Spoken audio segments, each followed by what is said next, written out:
Pernah kebayang nggak, sebuah keyakinan yang kita pegang seumur hidup, yang rasanya kokoh banget, tiba-tiba bisa runtuh? Dan gimana kalau penyebabnya itu cuma sebuah lelucon sederhana? Nah, ini adalah kisah nyata yang luar biasa tentang bagaimana hal itu bisa terjadi. Ini dia nih, pertanyaan inti dari cerita kita. Gimana caranya sebuah keisengan justru bisa memicu pencerahan? Yuk, kita telusuri perjalanan pribadi yang sangat mendalam ini. Oke, jadi cerita kita ini berpusat pada seorang tokoh bernama Amr ibnu al-Jumuh. Untuk bisa paham perubahan yang drastis, kita perlu kenal dulu siapa dia sebelumnya. Cerita ini bukan dongeng loh, tapi beneran dari catatan sejarah kuno. Jadi, Amr ini bukan orang sembarangan. Dia itu pemimpin yang disegani banget dari klan Banu Salama. Pokoknya dia seorang pria terpandang, seorang bangsawan di kaumnya, yang keyakinannya jadi panutan banyak orang. Nah, pusat dari kehidupan spiritual Ammar itu adalah sebuah berhala pribadi yang namanya Manat. Buat dia, ini tuh bukan sekedar pajangan kayu biasa. Manat adalah dewanya yang ia sembah dengan penuh pengabdian.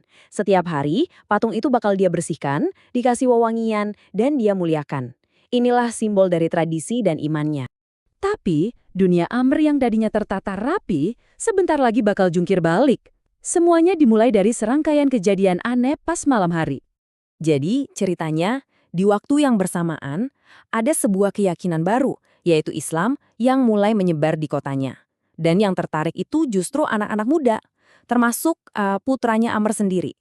Nah, mereka ini melihat keyakinan ayah mereka yang begitu kokoh dan memutuskan untuk menggoyahkannya dengan cara yang nggak terduga. Dari situlah dimulai sebuah siklus. Jadi, setiap malam, para pemuda itu diam-diam ngambil manat dan membuangnya ke tempat sampah. Lalu setiap pagi, Amar yang bingung sekaligus marah bakal nyariin berhalanya. Nemuin, ngebersihin, terus balikin lagi ke tempatnya semula. Dia sama sekali nggak tahu siapa yang berani-beraninya menghina Tuhannya. Coba deh bayangin frustrasinya. Dia bahkan sampai ngomong ke berhala itu, meluapkan amarahnya dan bersumpah bakal balas dendam ke pelaku misterius itu. Sampai di titik ini, keyakinannya pada sang berhala masih nggak goyah sama sekali. Tapi, keisengan ini ternyata belum selesai. Malah sebentar lagi bakal sampai ke puncaknya.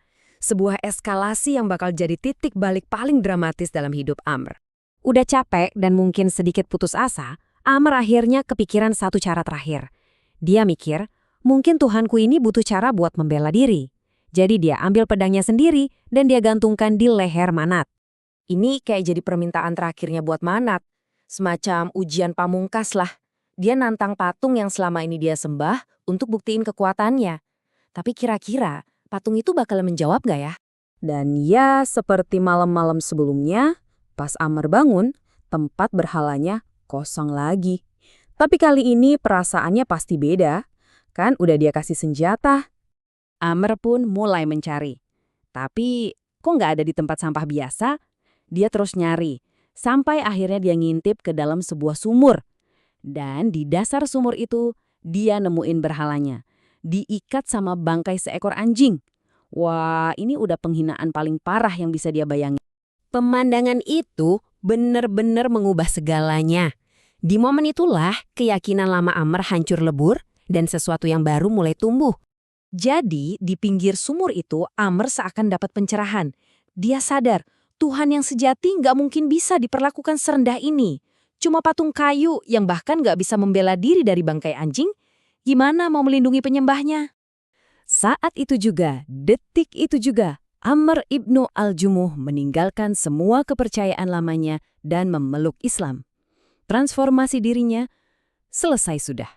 Dari seorang penyembah berhala, jadi seorang mukmin yang taat. Nah, untuk menandai perubahan besar dalam hidupnya ini, Amr menuangkan semua perasaannya jadi sebuah puisi.